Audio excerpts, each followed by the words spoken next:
My name is Mr. Duray, and I serve as your student's 8th grade history instructor. A little bit about this course, as well as the expectations this year.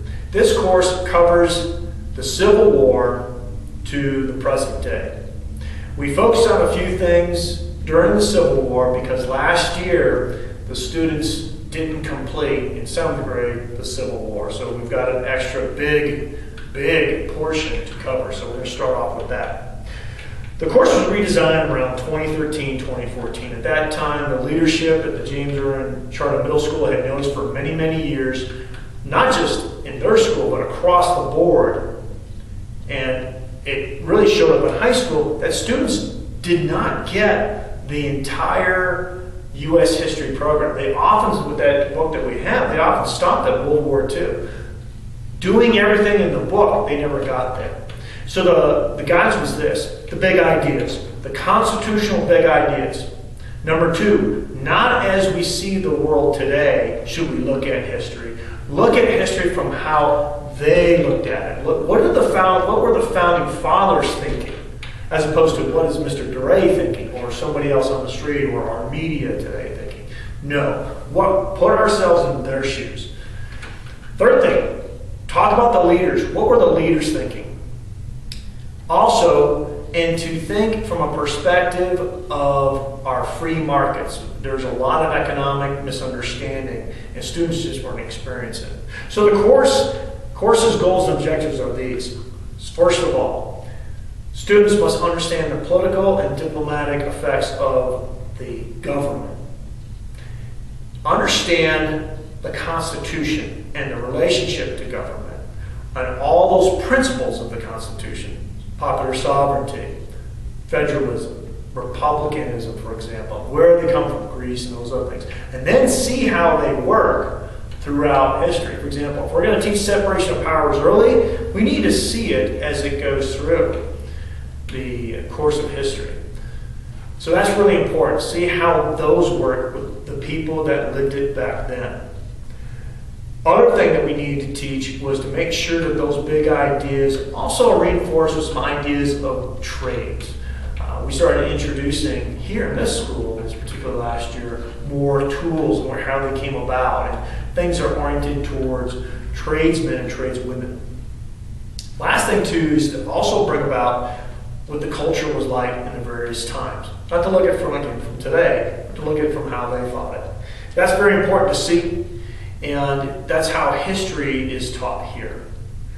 The learning methodology is by the dime. The diplomatic, political, informational, cultural, military, and economic perspectives. We grow slowly. So when we do direct instruction here, we're always going back and hitting previous instruction. Here's an example. We teach the free market cycle. The students are going to learn first the basics.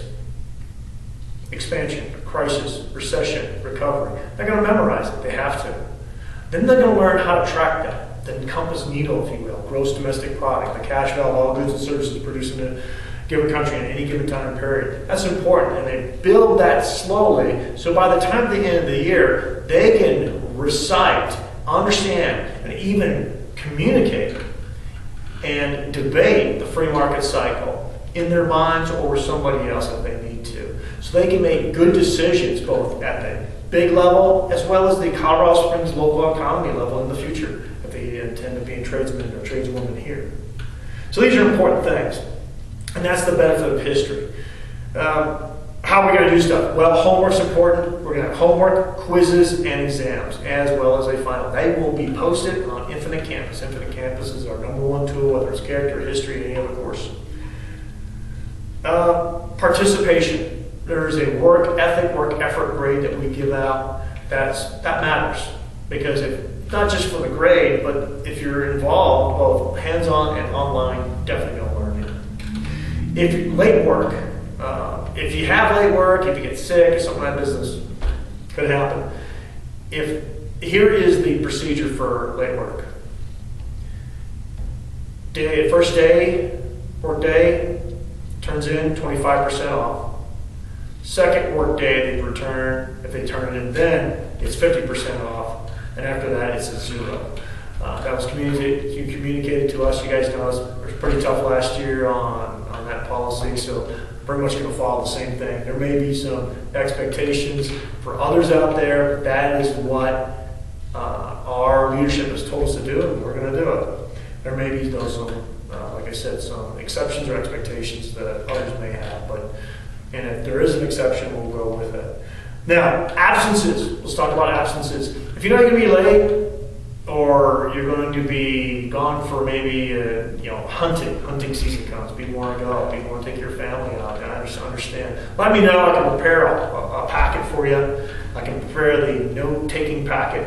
Here in this class, we have notes that you fill in, called T-notes, that helps the student focus on words and the emphasis of the important items.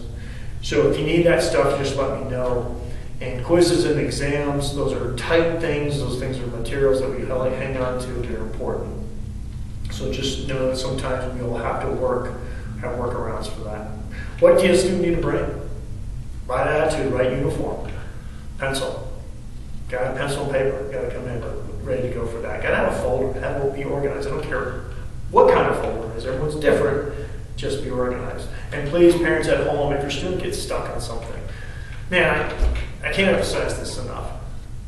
Parent first calls me at 719-426-1159 and just put the student on the phone and we'll discuss whatever they're stuck on. I hate seeing students, regardless of math, history, I tutor math.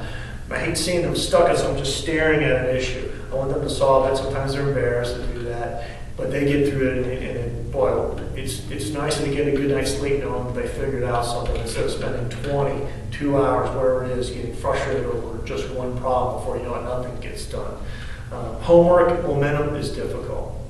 Well, having said that, we'll see how this year goes.